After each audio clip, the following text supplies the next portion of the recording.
Estimados alumnos, tengan ustedes un cordial saludo del profesor Víctor Flores Fernández, profesor del curso de Psicología, en este ciclo virtual 2019-1. El día de hoy vamos a abordar un tema también muy interesante que trata sobre la inteligencia, ¿no? Entonces vamos a empezar nuestro tema viendo primero cuáles son los contenidos que vamos a tratar. Tenemos los siguientes contenidos. Vamos a ver qué significa tener un comportamiento inteligente, es decir, qué es la inteligencia, ¿no? Una definición. Luego, las teorías que existen en relación a la inteligencia, las teorías clásicas y las teorías contemporáneas sobre el comportamiento inteligente, ¿no? Ahí tenemos una diversidad de teorías. Vamos a explicar en qué consiste cada una de ellas. Bien, entonces, cuando nosotros hablamos de inteligencia, siempre en nuestra cultura occidental hay un ícono, un paradigma del comportamiento inteligente. Esa persona que ilustra muy bien el comportamiento inteligente, como tú lo puedes estar ya apreciando, es nuestro conocido y reputado físico Albert Einstein. Albert Einstein tiene una personalidad fascinante porque él resume mucho de lo que es el comportamiento inteligente, ¿no? Está asociado, por ejemplo, a la capacidad para razonar problemas de tipo académico, científico. No solamente tiene que ver con la capacidad de razonar, ¿no? Sino también tiene que ver con la creatividad, ¿no? De producir teorías, la famosa teoría de la relatividad. Y no solamente eso, sino también la inteligencia tiene que ver con la emoción, con el manejo emocional, ¿no? Einstein también se caracterizó por eso, por la capacidad y esa gran sensibilidad que demostró Einstein, ¿no? Por oponerse a todo lo que es las guerras. Siempre defendió la paz en el mundo. Entonces, y así, salir también de problemas difíciles. Se sabe, por ejemplo, que Albert Einstein no llegó a hablar sino hasta los 4 años de edad, ¿no? A él, incluso los vecinos, a esa edad le parecía que era un niño tonto, con un cierto retraso, ¿no? Mental. Entonces salió de situaciones también difíciles. Muy bien, entonces empezamos con la definición de inteligencia. ¿Qué se entiende por comportamiento inteligente? ¿Cuándo una persona es inteligente, ¿no? Para que puedas tener una idea sobre el concepto de inteligencia, siempre trato de que el alumno experimente situaciones que le permitan captar muy bien el concepto. Si yo te pongo esta prueba, generalmente nosotros los psicólogos utilizamos test para evaluar la inteligencia. Y acá tenemos, por ejemplo, una pregunta de un test, del test de Raven, muy conocida ella. ¿De qué se trata? Tú ves en esa figura que está faltando un espacio vacío, ¿no? Lo que yo te pido es que tú veas cuál de estas 8 figuras que están en la parte inferior encaja allí en esa, para que guarde una relación lógica de todas las figuras. ¿Cuál sería? ¿Cuál de las 8? Acuérdate que las 8 están numeradas, mira, ¿ve? Están numeradas. Sería la 1, la 4, la 6 o la 8, ¿no? Para que guarde una relación lógica. Como puedes estar apreciando, la única figura que encaja ahí y tiene una relación lógica es la figura, la 2, la figura 2. Entonces, ahí tú ves los detalles, ¿no? Cómo empiezan la primera fila de los cuadrados, la segunda también, cómo se va llenando, ¿no? De acá para acá, finalmente así, cómo termina. Igual de acá, cómo empieza, cómo se va llenando la parte superior, se va llenando. Igual en esta figura, ¿no? Cómo se va llenando con esta, ¿no es cierto? Y en esta acá también tendría que llenarse acá este segmento, ¿no? Con esta misma figura. Entonces, la única figura es la 2. Muy bien, entonces, ¿qué es inteligencia? Inteligencia, para nosotros los psicólogos, es un constructo hipotético, un principio explicativo ¿Por qué decimos que es un constructo hipotético? Porque directamente a la inteligencia nosotros no la vemos, sino la vemos a través de sus resultados, de la forma como opera. Por eso decimos que la inteligencia es un constructo hipotético, es una suposición que hacemos los psicólogos de cierto tipo de comportamiento. ¿Qué tipo de comportamiento estamos haciendo alusión con inteligencia? A una capacidad, a una competencia, a una habilidad. ¿Y qué debería demostrarme esta competencia, esta habilidad? Debería mostrarme a mí que la persona es eficaz y es eficiente. ¿Qué significa eficacia? Eficacia significa resolver el problema, ir al punto. Y eficiencia, hacerlo con la menor cantidad posible de recursos, con los menos recursos posibles, lograr tener tu objetivo, llegar a tu meta, ¿no? Entonces, inteligencia es justamente ese principio explicativo que resuelve los problemas con competencia y velocidad. Y de esa manera nosotros podemos procesar información, con la inteligencia podemos procesar información, resolver nuevos problemas. Es la manera como tú aplicas el conocimiento, ¿no? Eso es inteligencia. Por eso que los 3 criterios básicos para definir inteligencia es constructo hipotético, una suposición de que se está operando dentro de la mente, ¿no? un esquema, competencia, hacer las cosas con eficacia y eficiencia, y el tercer constructo, velocidad, rapidez. En el ejemplo que te había puesto al principio, entonces, ahí está. ¿Qué cosa es inteligencia? Dar en el blanco, dar con la respuesta correcta. Eficacia, ser eficaz, ¿no?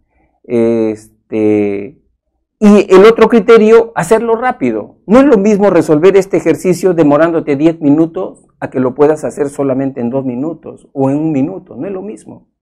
El comportamiento inteligente tiene que ver con la rapidez, con la velocidad con que tú resuelves los problemas. Muy bien. Ahora vamos a ver cuáles son las teorías sobre la inteligencia.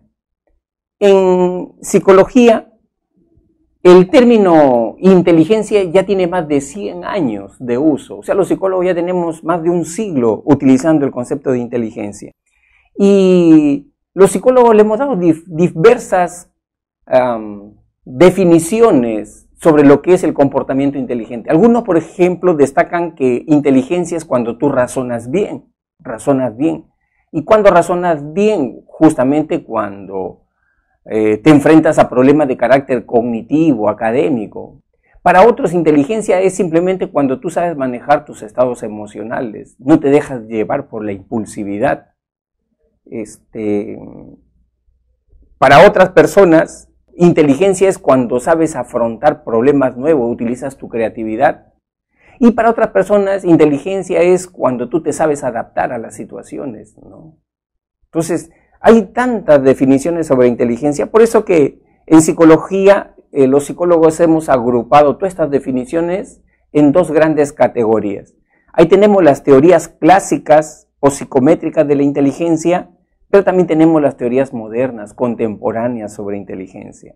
Entonces, vamos a estudiar primero al grupo sobre las teorías clásicas o psicométricas sobre inteligencia. Teorías clásicas de la inteligencia. ¿Qué nos dicen estas teorías? Estas teorías señalan que las personas son inteligentes si esas personas se destacan en resolver problemas cognitivos académicos. Es decir, ¿quién es el inteligente? Aquella persona que destaca en el mundo académico, esas personas que se sacan buenas notas en física, química, biología, historia, ¿no? Economía. Esos son los inteligentes. O sea, las teorías clásicas le dan mucha importancia al razonamiento lógico abstracto. A eso le dan importancia a estas teorías. Y estas teorías se preocuparon siempre por investigar de qué está hecha la inteligencia, cuáles son sus componentes, cuáles son sus elementos. En eso se interesaron las teorías clásicas, ¿no? Y otro rasgo importante es que las teorías clásicas decían de que las facultades mentales se pueden medir con bastante precisión.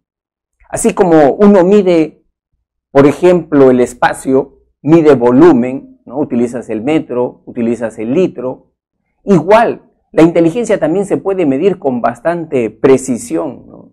Y utilizan pues una unidad de medida para medir, ¿no?, la capacidad intelectual, que es el coeficiente intelectual, el famoso IQ.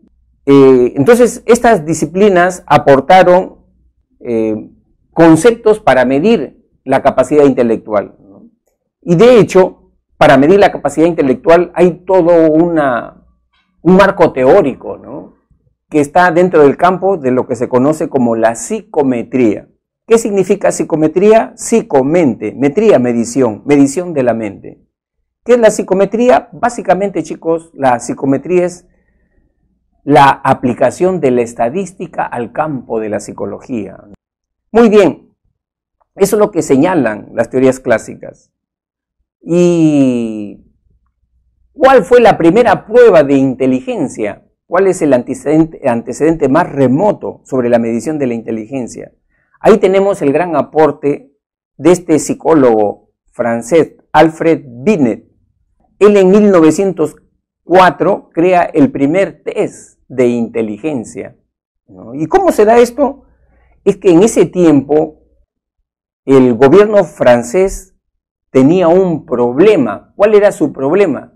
Que los resultados de la educación pública básica en Francia era calamitoso, desastroso. Es decir, que una tercera parte de esos alumnos matriculados repetía de año.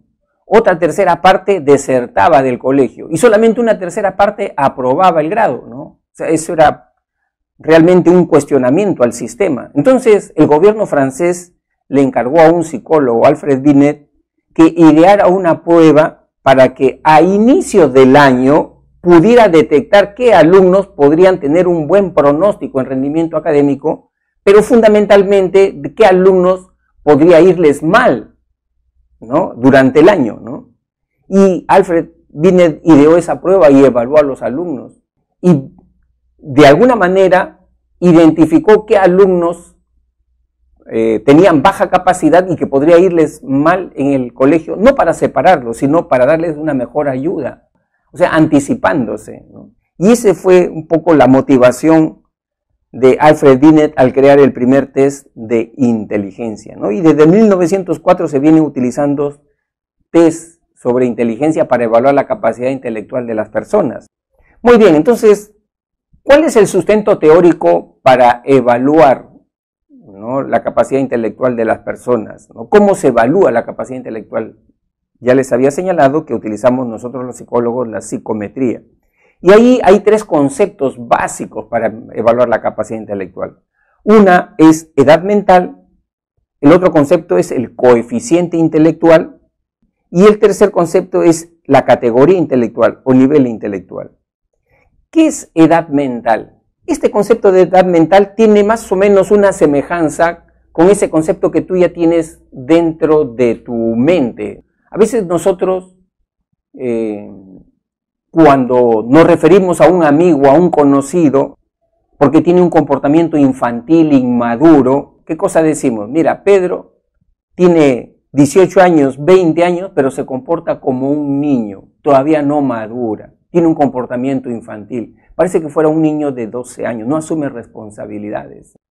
O sea, ¿y qué cosa estamos diciendo? Ahí estamos distinguiendo dos elementos. Edad cronológica, esa persona tiene 18 años, 20 años de edad cronológica, edad biológica. Sin embargo, su comportamiento es típico de una persona de ¿cuánto? De 12 años, de 10 años.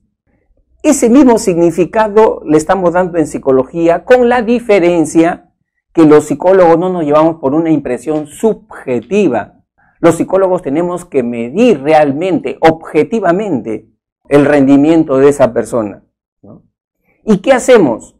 Utilizamos test psicológicos, test mentales. Por ejemplo, hay un test bien conocido, el test de Raven. ¿Cuántas preguntas tiene? 60 preguntas, ¿no? ¿Cómo sacamos la edad mental?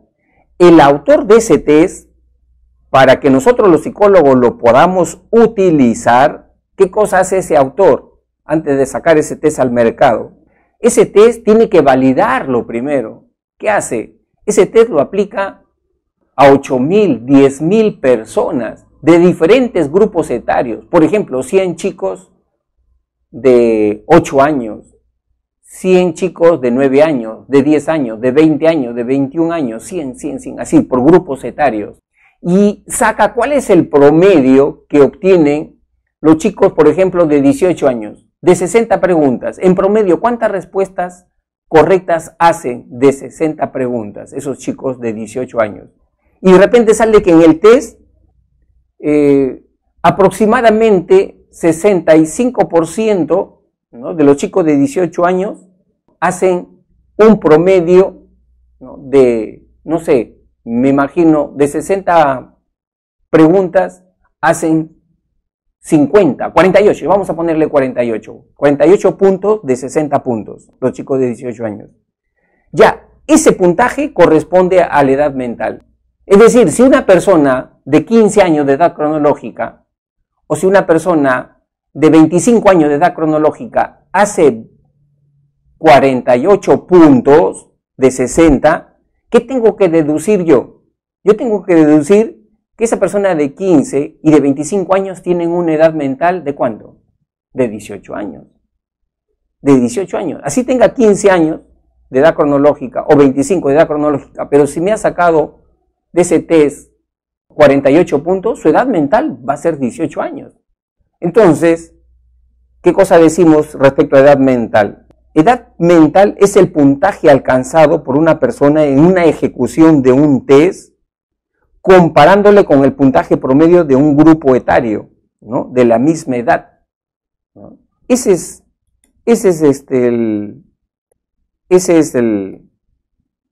la edad mental, ¿no? Esa es la edad mental, ¿no? El puntaje que una persona obtiene en un test comparado con el puntaje promedio logrado por un grupo o sujetos de la misma edad. Por eso que el autor que saca un test, a los psicólogos nos tiene que entregar una tabla de cuántos puntos corresponde a qué edad mental, ¿no?, para poder nosotros comparar, ¿no?, el puntaje que podemos obtener de un paciente. Entonces lo vamos comparando con esa tabla, ¿no? ¿Qué edad mental ha logrado tener? Y cuando yo ya tengo la edad mental, recién ahí puedo aplicar esta fórmula para sacar el coeficiente intelectual. Y el coeficiente intelectual se saca de esta fórmula, CI, coeficiente intelectual, de edad mental sobre edad cronológica por 100. Es decir, a la edad mental como a la edad cronológica nosotros lo convertimos a meses. En la tabla que me ha entregado el autor de ese test me sale que mi paciente de 15 años de edad biológica cronológica me tiene una edad mental de 18 años. Entonces yo multiplico 18 por 12 meses y esa es mi edad, y esa es la edad mental. Edad cronológica, 15 años. Lo multiplico por 12 y ahí está la edad cronológica. Luego lo multiplico por 100 y al final eso es lo que me sale el coeficiente intelectual. Acá, respecto al coeficiente intelectual, es importante que tú te des cuenta que si la edad mental y la edad cronológica coinciden, si el sujeto tiene 18 años de edad mental y 18 años de edad cronológica coinciden, ¿cuándo va a ser su coeficiente intelectual? Lógicamente que su coeficiente intelectual va a ser 100. Eso nos da a entender que todos los coeficientes intelectuales alrededor de 100 son normales, porque coinciden su edad mental con su edad cronológica. O sea, si una persona tiene un coeficiente intelectual de 95, 98, 99, 103, 105, 106, son puntajes que están alrededor de 100. Su coeficiente intelectual va a ser normal, porque hay una coincidencia entre edad mental y edad cronológica. Pero ahora, cuando yo ya tengo el coeficiente intelectual, he sacado un coeficiente intelectual de 120, de 90, de 85, yo tengo que interpretar ese coeficiente. ¿Qué tan bueno es ese coeficiente intelectual para esa persona? Entonces, ahí me voy al siguiente paso, ver su nivel intelectual, su categoría intelectual. Y respecto a la categoría intelectual, ¿no? Nosotros los psicólogos utilizamos una clasificación internacional de las categorías intelectuales, que la usan los psicólogos en el mundo. Y es esta la que le estamos presentando ahí, la que tú estás visualizando.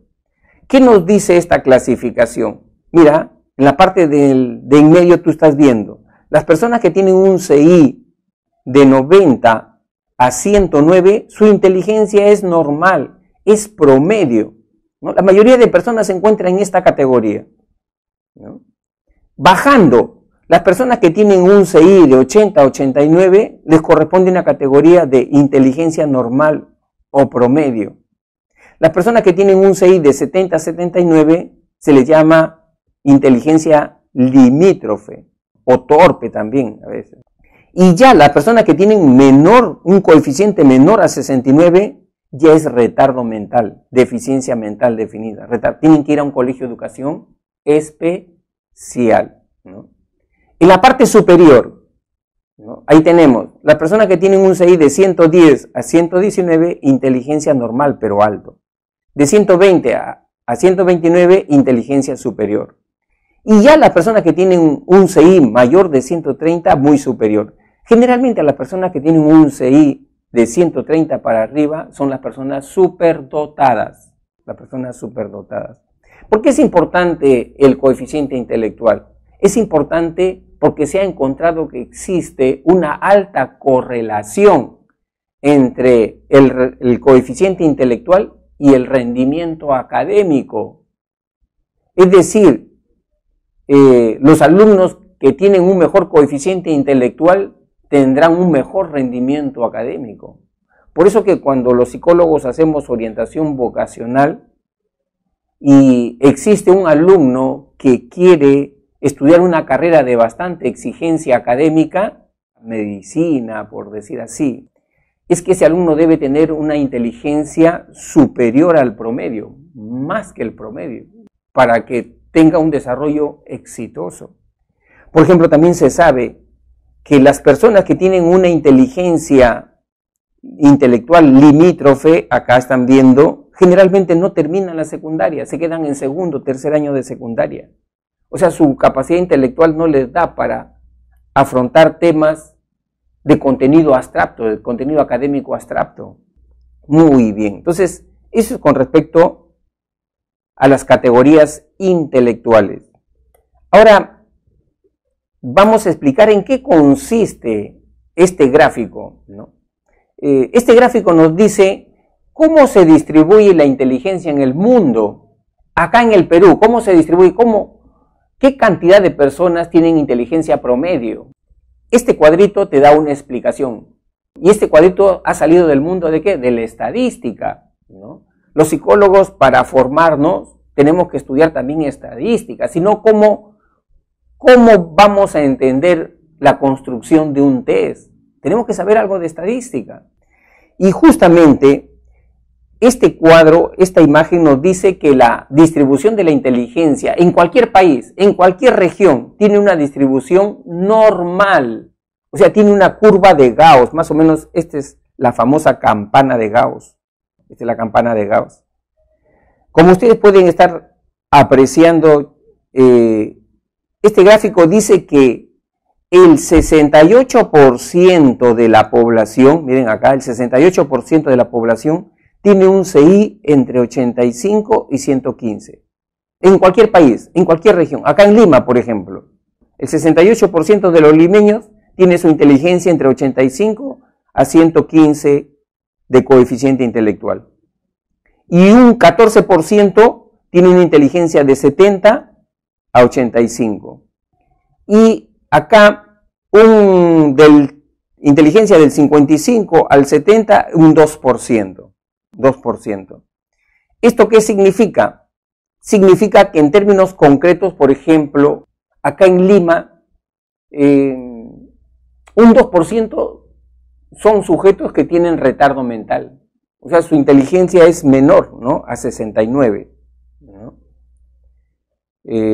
Por ejemplo, Lima, ¿cuántos millones de habitantes tiene? 9 millones de habitantes, ¿no? El 2%, ¿no? Más o menos estaríamos hablando de 90.000, 2%, 180.000, ¿no? 180.000 tendrían retardo mental, ¿no? Y un 2% tendría una inteligencia superior al 100, algún coeficiente mayor a 130. Entonces, esto es lo que nos quiere explicar este cuadrito, la famosa campana de Gauss, ¿no? Y esta distribución se da también en Rusia, en China, ¿no? En cualquier región del mundo. Muy bien, entonces, seguimos. Ahora, ¿cuáles son las principales teorías clásicas o psicométricas? Ahí tenemos 3, la de Charles Spearman, la de Thurston y la de Raymond Cattell. Empezamos primero con Charles Spearman, ¿no? Él nos dice que la inteligencia tiene 3 grandes componentes, 3 grandes elementos: un factor general, factor G, un factor específico, o S, y también es importante la motivación, el factor W, o voluntad, el interés. ¿Qué cosa es el factor G? Es lo que llamamos energía mental. O sea, tú puedes estudiar con cansancio, puedes estudiar con un ligero dolor de cabeza, puedes hacerlo, ¿no? Porque tienes energía mental. Y esta energía mental, o factor G, dice que se desarrolla hasta los 12 años, ¿no?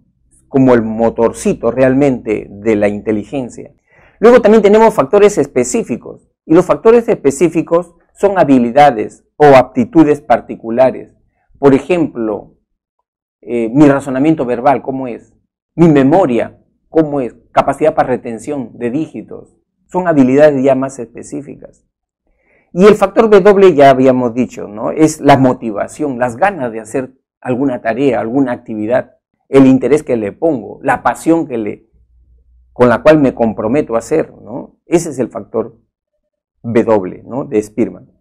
Luego, Thurston, con su teoría multifactorial, él dice que no hay factor G, lo único que existen solamente son aptitudes mentales primarias. Y cada aptitud, una es independientemente de la otra. Por eso que personas que pueden ser muy buenas en razonamiento verbal, pero no necesariamente son buenas en razonamiento matemático, porque es otra aptitud, otro módulo. ¿Y cuáles serían esas aptitudes primarias? Las aptitudes mentales primarias para Thurston son habilidad espacial, para orientarse espacialmente, por ejemplo, rutas, ¿no? Ubicarse en rutas, direcciones. Rapidez perceptual para identificar estímulos, habilidad numérica, encontrar el significado de las palabras, significado verbal, memoria, retención, fluidez verbal, la expresión oral y finalmente razonamiento. Eso es lo que nos dice Thurston. Luego, Raymond Cattell nos dice que en realidad existen 2 tipos de inteligencia solamente: la inteligencia fluida y la inteligencia cristalizada. ¿Cuál es la inteligencia fluida? Es aquella que me permite a mí razonar, pero solamente con imágenes, no con palabras, sino con imágenes. Por ejemplo, me dan un cubo mágico y me dicen, encuentra o comienza a hacerme un triángulo, una figurita ahí, un triángulo, ¿no?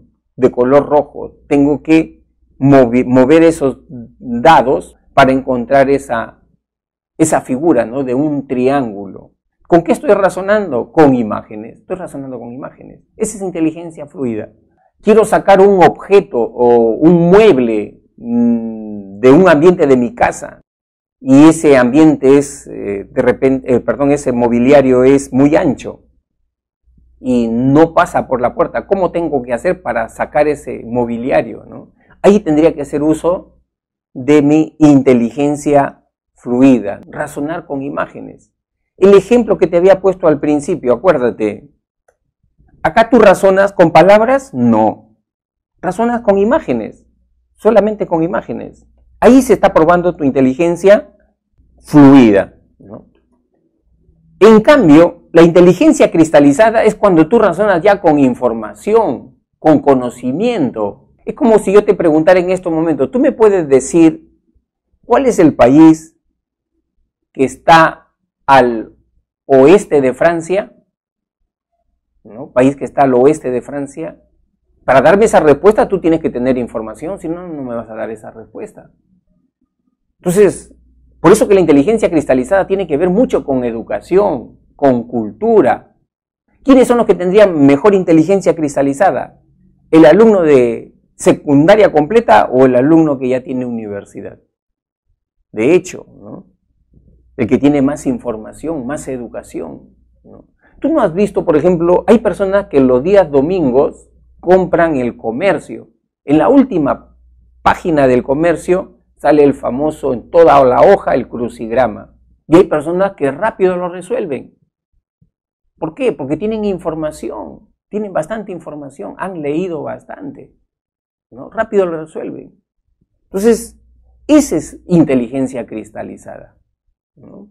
Acá en el cuadernillo te han puesto un ejemplo muy ilustrativo para que puedas diferenciar entre inteligencia fluida e inteligencia cristalizada. Entonces, en este gráfico, tú estás viendo que para resolver este problema vas a utilizar tu inteligencia fluida, ¿no? Son imágenes, son imágenes.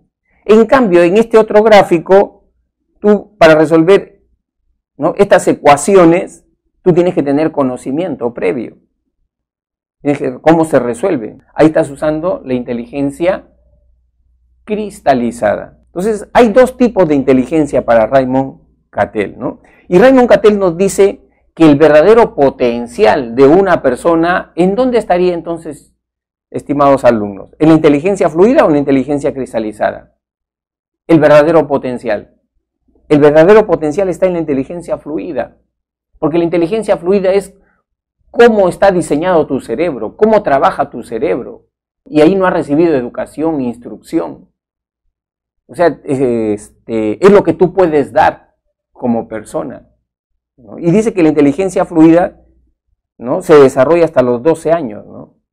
Y la inteligencia cristalizada sí hasta la muerte, ¿no? Hasta la muerte podemos seguir aprendiendo, porque es información, educación, ¿no? Por ejemplo, hay muchos niños que están en zonas urbanos marginales de acá de Lima, y generalmente esos niños mucho repiten de año, 2 años en un grado, y así van 2 años repitiendo en un grado, ¿no? Y generalmente esos niños tienen ese rendimiento no tanto por baja deficiencia en la inteligencia fluida, sino porque de los primeros añitos en primaria no han tenido apoyo de sus padres, no han sido estimulados en el campo educativo, los padres los han abandonado a los niños, ¿no? O sea, esos niños han tenido pocas oportunidades de apoyo. Muy bien, entonces ya está diferenciado estos dos tipos ¿no?, de inteligencia. Ahora vamos a entrar a la otra, o grupo de inteligencia, la otra categoría de inteligencia, las teorías contemporáneas sobre inteligencia. Ahí vamos a ver qué tienen en común las teorías contemporáneas. ¿Por qué surgieron? ¿No? Surgieron porque encontraron deficiencias en las teorías clásicas para evaluar la capacidad, la verdadera capacidad del ser humano. O sea, encontraron, por ejemplo, un detalle, ¿no?, un detalle. Encontraron que Pedrito, que había destacado en el mundo académico, o sea, siempre ha sido el primer puesto en su colegio, en la universidad también, tercio superior, se recibió, tuvo el título, fue al mundo ya laboral, profesional, y su rendimiento ahí era mediocre, o uno más dentro del montón, ¿no? Y decían, pero si este ha sido el mejor alumno, ¿por qué no tiene un rendimiento también destacado? ¿Por qué no es tan exitoso? Y en contraste con aquellos otros alumnos que de repente en el colegio no habían destacado, ¿no? O sea, eran alumnos que, por ejemplo, de repente habían repetido algunos cursos, habían repetido esos cursos y, sin embargo, así con las dificultades siguieron avanzando, ¿no?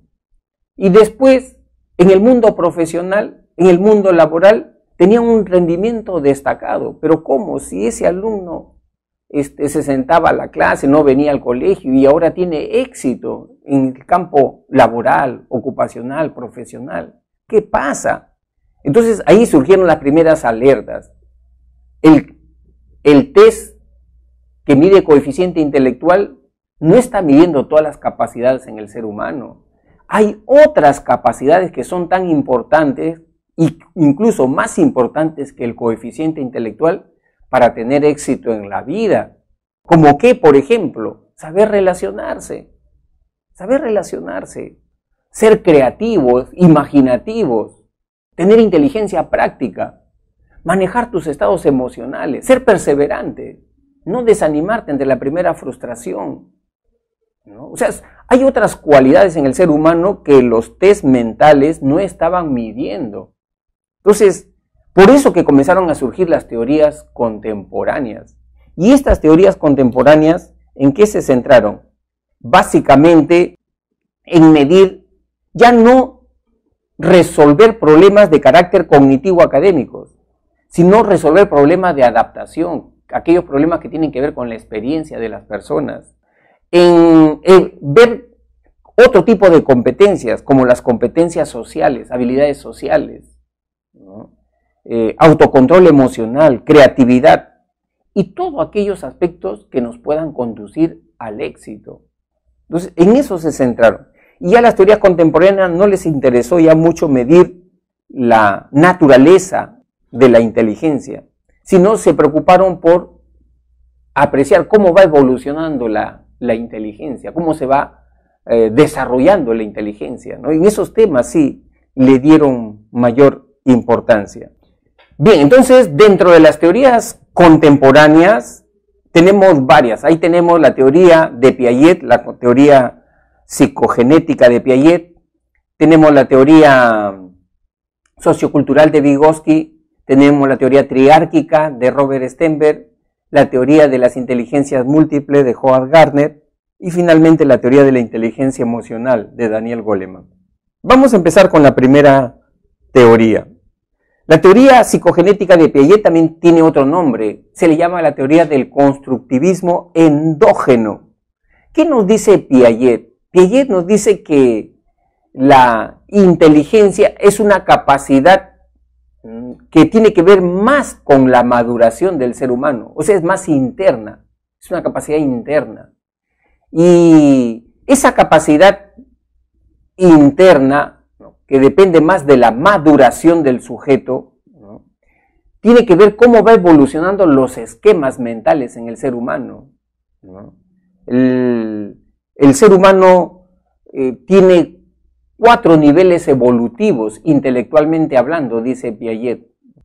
Y el ser humano empieza con la primera etapa, ¿no?, la etapa sensorio-motriz, de 0 a 2 años, ¿no? En esta etapa, ¿cómo se desarrolla la inteligencia? A través de la acción, a través del movimiento. El movimiento, la acción, es la base del comportamiento inteligente futuro. O sea, el niño tiene que jugar, correr, saltar, tocarse su cuerpecito. O sea, acá se da una integración entre la percepción y los movimientos de ese niño.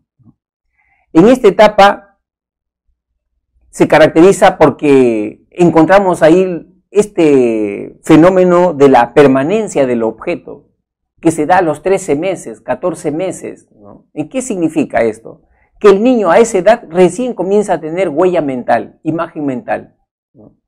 Es decir, si tú, ¿no?, a ese niño le das un objeto bonito, si ese niño tiene 9 meses, 10 meses, un objeto bonito, comienza a jugar, se distrae, le quitas el juguete y tú lo escondes en tu espalda, cuando ese niño voltea la mirada, para ese niño de 9 meses es como si ese juguete nunca hubiera existido. Se distrae en otra cosa. No repara en ese objeto que está ausente, porque no tiene huella mental. En cambio, un niño ya de 13 meses, 14 meses, dale un juguete bonito, comienza a jugar, se distrae, mira para otro lado, le quitas el juguete, lo escondes. Cuando ese niño voltea la mirada y no encuentra el juguete, te va a mirar fijamente, reclamándote para que le devuelvas el juguete. Y si no le devuelves, llora. ¿Por qué? Porque ya tiene huella mental, imagen mental. Sabe que existe ese juguete, aunque no lo vea, sabe que existe. ¿Tú no has visto pues esos niñitos cuando la mamá está con el niño en el mismo ambiente y ese niño ya tiene 14 meses, 15 meses, la mamá se aleja por la puerta, ¿no?, de ese ambiente, sale, ¿no? El niñito siempre va a estar con la mirada plantada en esa puerta, esperando a que la mamá vuelva por ese mismo sitio. ¿Por qué? Porque ya tiene huella mental, imagen mental. O sea, en concreto ya tiene memoria de esa situación, de esa imagen, ¿no? Entonces, ¿a eso qué le llamó Piaget? Permanencia del objeto le llamó. Bien, luego la otra etapa es la inteligencia preoperacional o preoperatoria, que va desde aproximadamente de los niños de 2 a 7 años. En esta etapa ya el niño adquiere la función simbólica, comienza ya a desarrollar el lenguaje, y es importante, por eso que, ¿cómo desarrollan la inteligencia los niños a esta edad? Con el lenguaje, con las palabras. Por eso es importante a esos niños contarles cuentos, ¿no?, que se interesen, relatarles historias, ¿no?, leerles. Es importante eso, porque se va desarrollando su pensamiento preoperacional. En esta etapa también el niño todavía tiene un pensamiento egocéntrico, o sea, ve las cosas desde su propio punto de vista. Le cuesta trabajo ponerse en el lugar de otras personas. El niño también tiene pensamiento animista, cree que las situaciones son situaciones o objetos que tienen alma, que tienen espíritu, ¿no? Entonces, ahí son características de la etapa preoperacional. La tercera etapa es la etapa operacional concreta y se da en niños de 7 a 11 o 12 años. ¿Qué características tiene esta etapa? En esta etapa el niño ya establece un pensamiento lógico, pero es un pensamiento lógico concreto. ¿Por qué concreto? Porque se refiere solamente a aspectos perceptibles de la experiencia concreta del niño. O sea, el niño piensa sobre su familia, sobre su colegio, sobre sus amigos, ¿no? Son elementos concretos. Por ejemplo, ese niño podrá decir, ¿por qué estoy con gripe hoy día? Y el niño razona y dice, ayer comí helados. O ayer estuve andando descalzo en la noche, en el piso. Entonces ya relaciona, pero sobre hechos concretos, de experiencia concreta. Establece relaciones de causa-efecto. El niño ya categoriza, en mi salón, ¿qué hay más? ¿Mujeres o hombres? Entonces, ese tipo de pensamiento ya está desarrollando. Acá también se presenta una característica básica. ¿Cuál es? La conservación de la sustancia. ¿Qué significa esto? Que el niño ya tiene noción de cantidad, independientemente cómo se presente el elemento. Por ejemplo, dice que algunos niños que no tienen conservación de la sustancia, que no están en la etapa de las operaciones concretas, se le engaña visualmente. ¿Por qué? Porque le enseñas un depósito de vidrio alto, bien alto, ¿no?, y ahí con un poco de agua dentro de ese depósito, ¿no?, y esa misma cantidad, lo presentas en un tubo mediano, no es tan ancho, ¿no?, el niño va a creer que en ese tubo delgado hay más agua, porque ve el agua hasta arriba, ¿no?, y sin embargo hay la misma cantidad con el otro tubo, ¿no? O sea, el niño se deja engañar por la cuestión visual, ¿no? Y esto también Piaget lo demostró con la famosa plastilina. A un niño de aproximadamente, por ejemplo, 4 o 5 años que está en la etapa preoperacional, ¿no?, el pedazo de plastilina, le enseñó al niño un pedazo de plastilina, y luego ese pedazo de plastilina, le enseñó 2 pedazos de plastilina, a uno de ellos lo dejó intacto y al otro lo fragmentó en 15 bolitas y lo desparramó en la mesa. Y le dijo al niño, a ver niño, ¿en dónde hay más plastilina? ¿Acá, en esa sola bola grande de plastilina o en estas 15 bolitas desparramadas? El niño que está en la etapa preoperacional se deja engañar por la cuestión visual y va a decir, profesor, en estas 15 bolitas hay más plastilina que en esa bola grande. Ese niño está en la etapa preoperacional porque se deja engañar por la cuestión visual. En cambio, el niño que está en la etapa lógico-concreto, ¿no? El niño ya que tiene 7 años, 8 años, no se deja engañar por la cuestión visual. Él te va a decir, profesor, en las dos hay la misma cantidad de plastilina.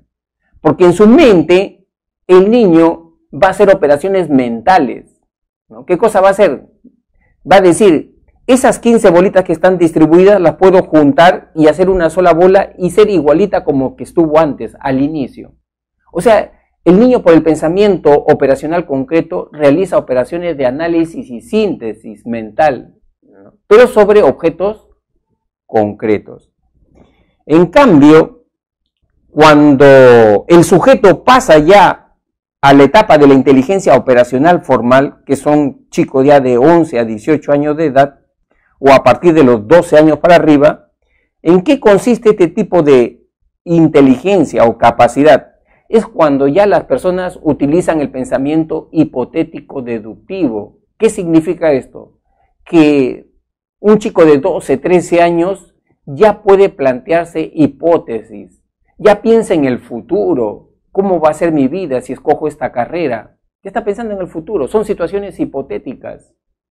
El adolescente ya entiende punto de vista, perspectivas. ¿Qué cosa dice el adolescente? Tú me estás ofendiendo con eso, pero es tu opinión y tu opinión a mí no me interesa. O sea, ya relativiza las posturas de las demás personas.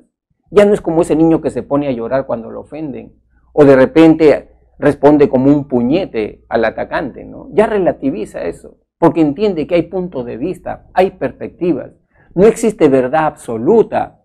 Por eso que los adolescentes ya no los adoran como dioses a sus padres, porque ya le encuentran errores. ¿Y eso por qué? Porque tienen un pensamiento hipotético deductivo, que les da una mayor capacidad para analizar las cosas.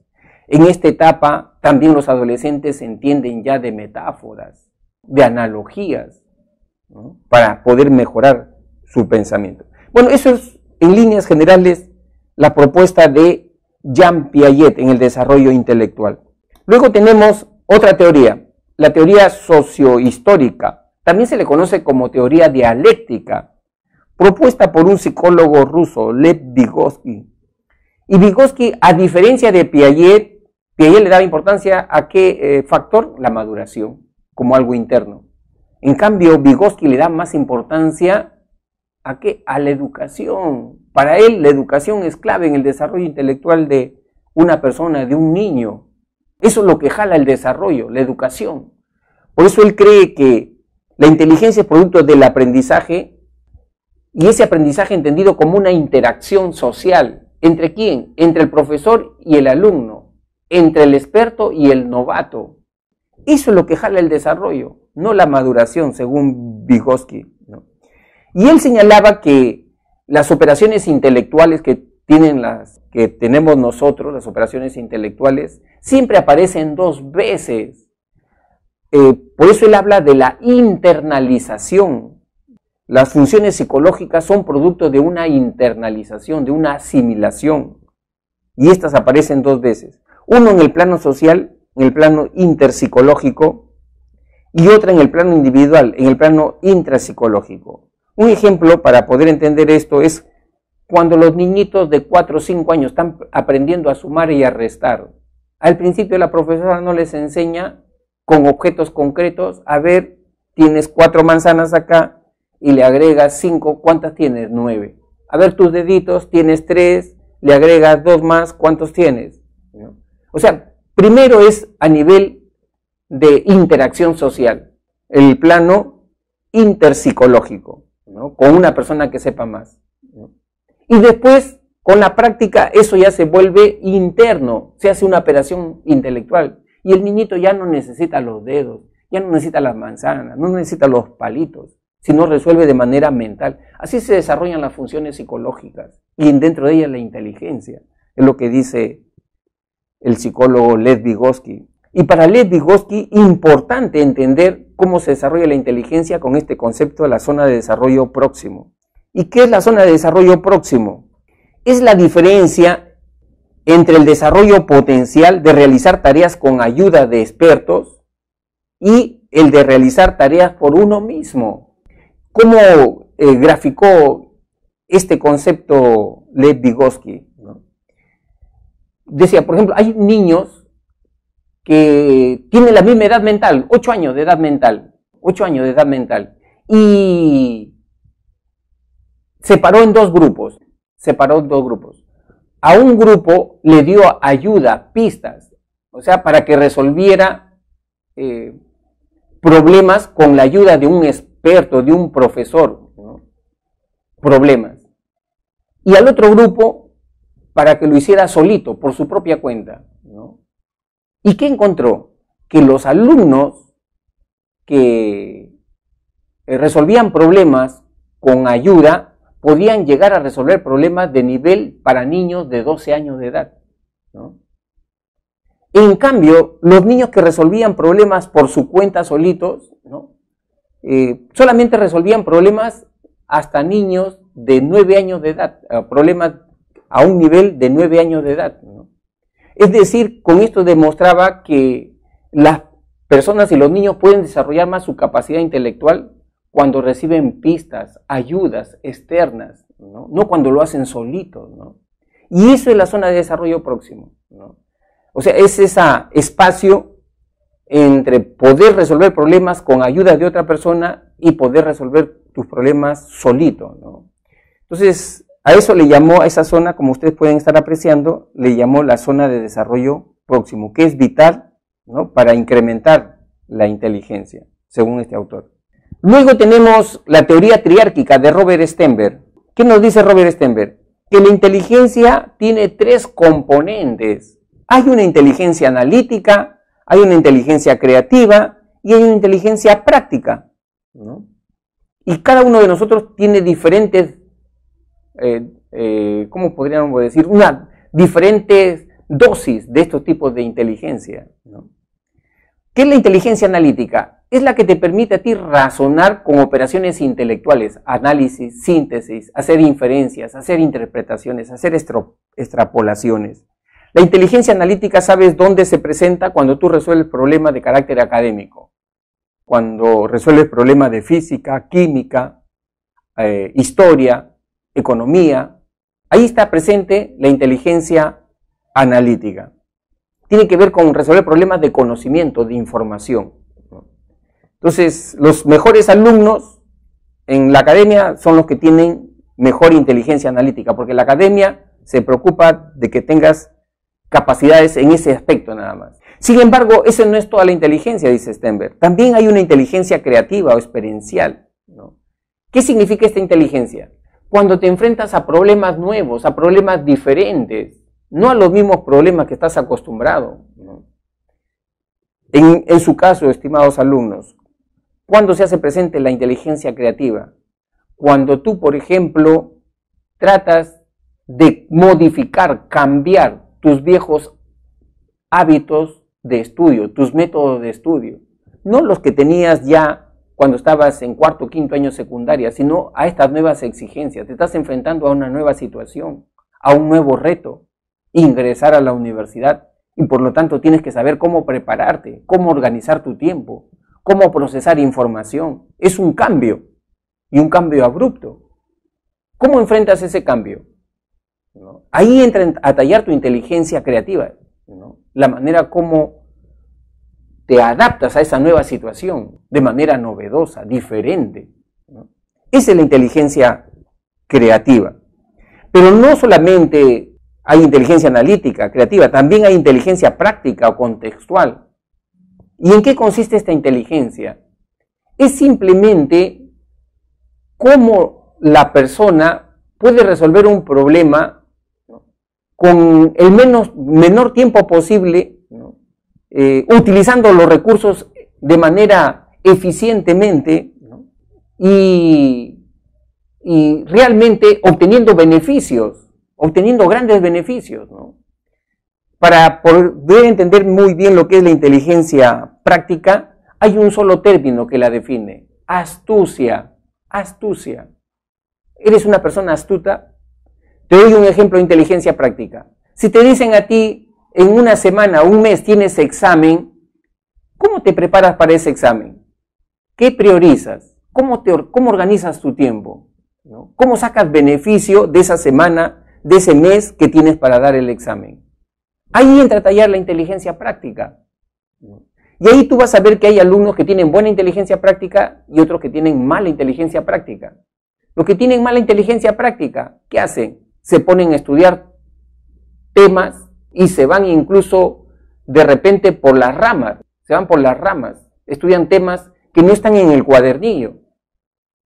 Y estudian, leen, entran a internet, comienzan a buscar información. Pero no sobre conceptos que están en el cuadernillo, sino ya les interesa otros temas, ¿no? Pero sí estudian. Al final van a dar el examen, vienen las preguntas, y nada de lo que ellos han estudiado les ha venido en el examen. Pero saben. Entonces, baja nota, mala inteligencia. Y hay algunos alumnos que para estudiar ellos se organizan, qué cosas dicen, cuáles son los temas que me puede venir en el examen, qué es lo que pregunta más la pre, qué concepto le da más importancia, esto y esto lo tengo que aprender sí o sí, ¿no? Van a dar el examen y esos alumnos dan en el blanco, ¿no? Y tienen mejor rendimiento. ¿Por qué? Porque tienen inteligencia práctica. ¿Cómo se llama eso? Astucia, astucia.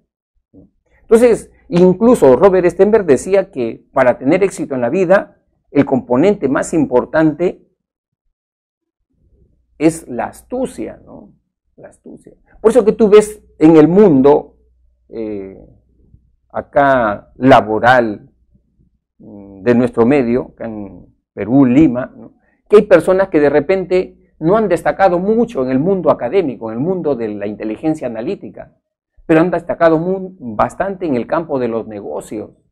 Ahí tenemos, ¿no es cierto?, grandes titulares en los medios de comunicación, personas que han destacado de repente, ¿no?, como comerciantes, ¿no? El rey de los pollos, ¿no? Te dicen el rey de los pollos, sujeto que de repente ni primaria terminó, ¿no? Pero tiene una enorme fortuna, ¿no? Entonces, esa es inteligencia práctica, ¿no? Esa es inteligencia práctica. Bien, luego tenemos otra teoría, la inteligencia múltiple de Howard Gardner. Howard Gardner es un psicólogo que critica el sistema educativo occidental. ¿Por qué? Porque dice que el sistema educativo occidental le da importancia a dos tipos de inteligencia nada más, a la inteligencia lingüística y a la inteligencia matemática.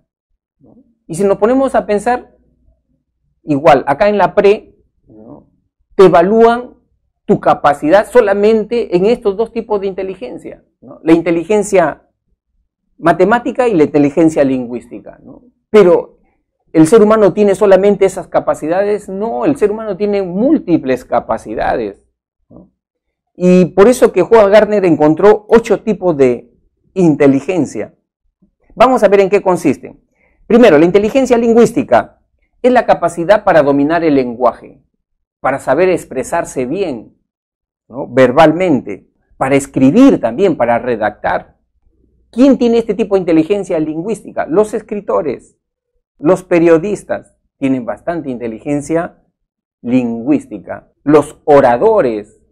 Luego tenemos la inteligencia intrapersonal, que es la capacidad para revisarse a sí mismo, para saber qué cosa uno quiere de la vida, tener sus objetivos claros. Son aquellas personas que tienen inteligencia intrapersonal. ¿Quiénes deberían tener inteligencia intrapersonal? Los curas, los sacerdotes, los psicólogos, los profesores, los docentes. Deberían tener buena inteligencia intrapersonal. Inteligencia matemática es la capacidad para resolver problemas que tengan que ver con la lógica, con el razonamiento.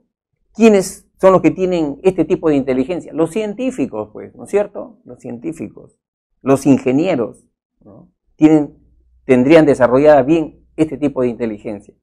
Luego tenemos la inteligencia interpersonal, ¿no? La inteligencia interpersonal es la capacidad para relacionarse con otras personas, ¿no? Esa capacidad para leer a través del rostro en las otras personas, esa capacidad de tener empatía, de tener liderazgo.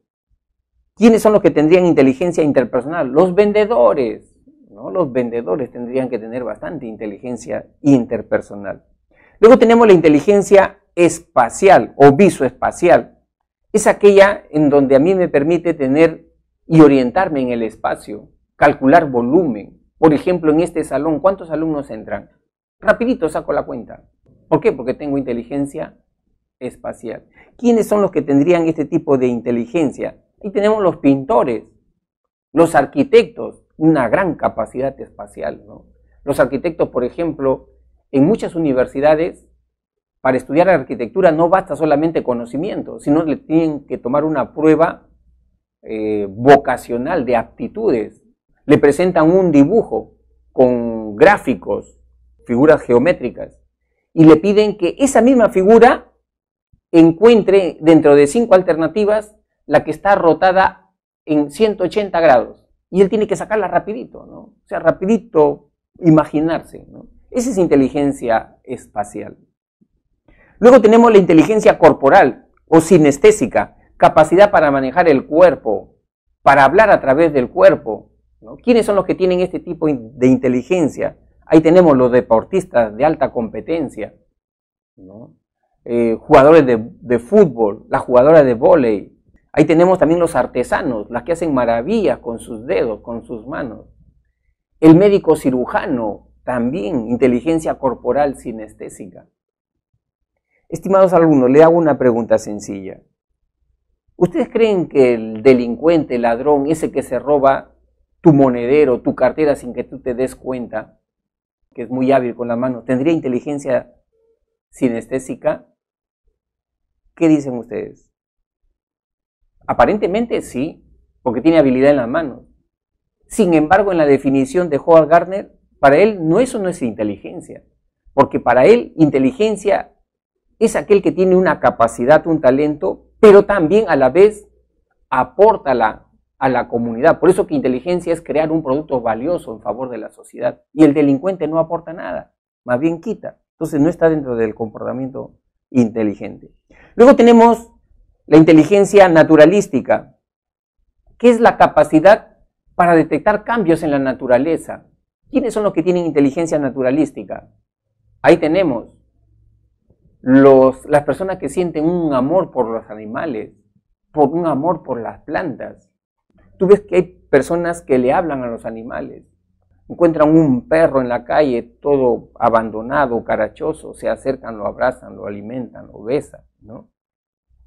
Esa es inteligencia naturalística, ¿no? Por las plantas, por los paisajes, por el ambiente, el cuidar el medio ambiente, ¿no? Ahora, ¿quiénes son las personas que deberían de tener o que tienen que tener inteligencia naturalística, ¿no? Si van a estudiar esa carrera?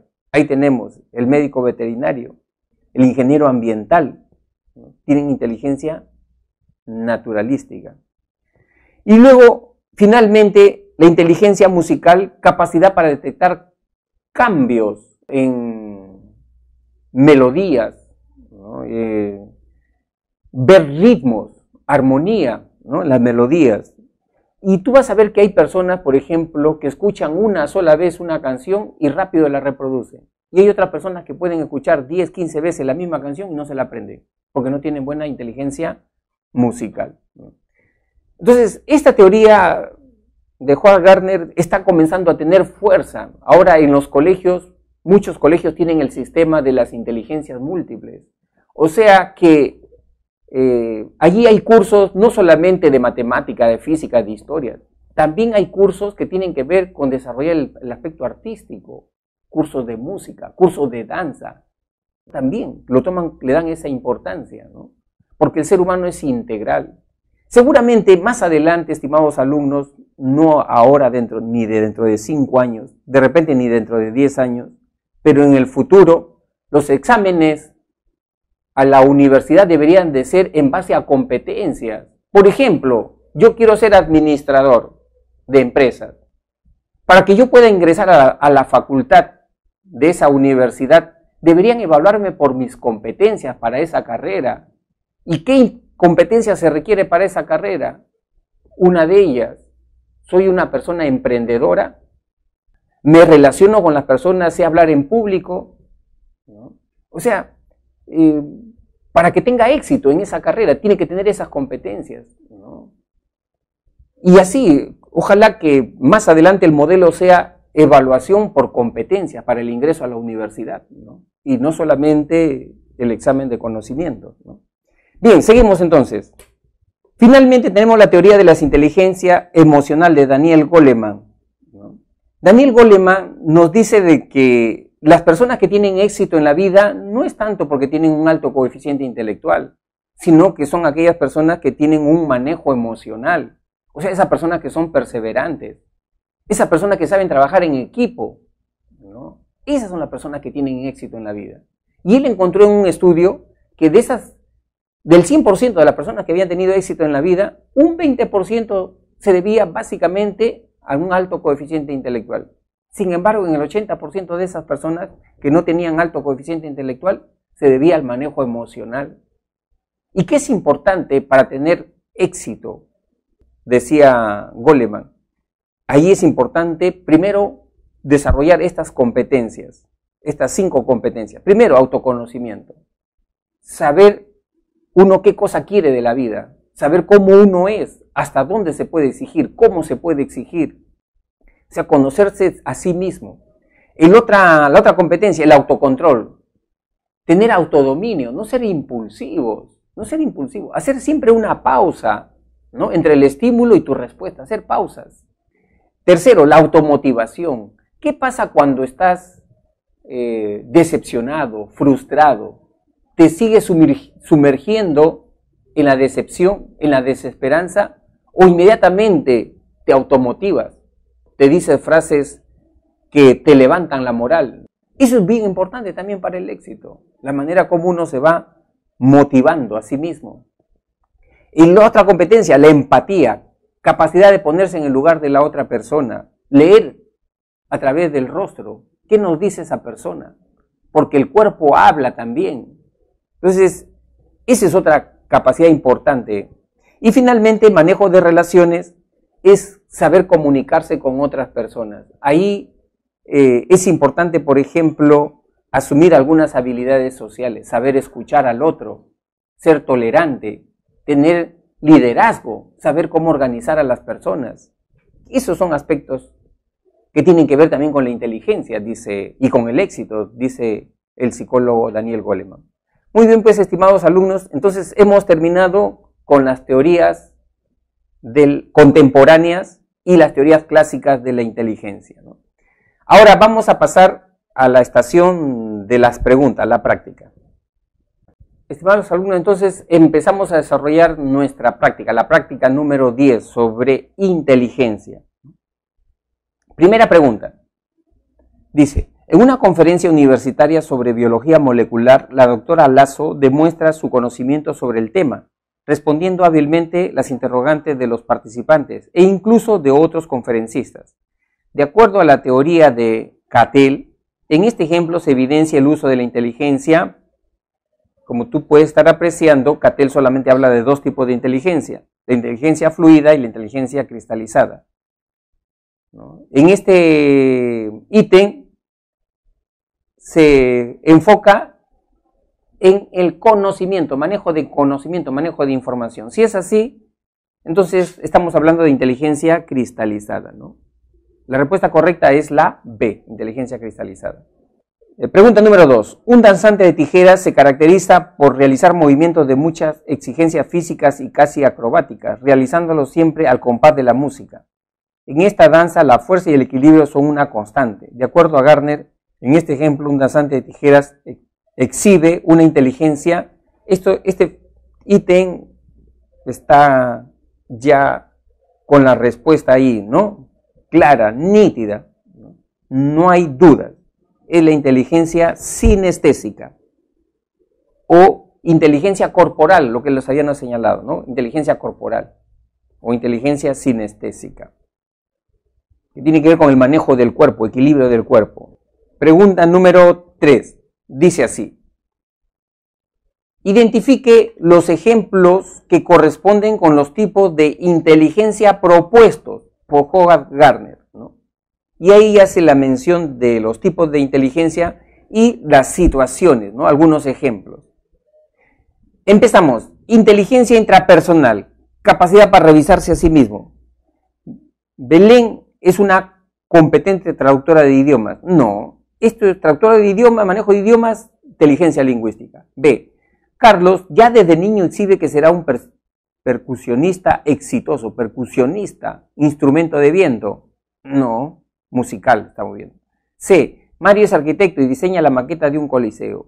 Tampoco, este no es intrapersonal, este es espacial. D. Liz le gusta practicar todo tipo de deporte, pero es consciente de sus limitaciones, ya se analizó. Entonces, tenemos acá. Luego, inteligencia lingüística, ya, lo que habíamos señalado al principio, ¿no? Belén es competente traductora de idiomas. Ese sí es un claro ejemplo de inteligencia lingüística. Inteligencia espacial, ya lo que habíamos señalado sobre el arquitecto, ¿no? Mario. Inteligencia musical, ahí tenemos, Carlos. Entonces la respuesta correcta, como pueden estar apreciando allí, es la A. 1D, la 2 con la A, ¿no? La 3 con la C y la cuarta con la B. La respuesta correcta es la A. Muy bien. Seguimos, pregunta número 4. Identifique la alternativa que relaciona correctamente las etapas de la inteligencia según Piaget con sus respectivas características. Muy bien. Entonces empezamos. Estadio sensorio-motriz de 0 a 2 años. Dice, la cantidad del agua en un vaso no está asociada necesariamente con la forma de esto. No, esta es una característica de la etapa operacional concreta. B, se exhibe un pensamiento hipotético. No, ¿cómo va a ser sensorio-motriz hasta los 2 años? Imposible. C, hay un incremento del lenguaje expresivo. Tampoco, en el sensorio-motriz hasta los 2 años no se desarrolla el lenguaje. Los objetos existen aunque salgan del campo visual. ¿Cómo se llama eso por Piaget? Permanencia del objeto. O sea, sensorio-motriz se relaciona con esto. Preoperacional, de 2 a 7 años. La cantidad de agua, en un vaso no está asociado necesariamente con la forma de este. No.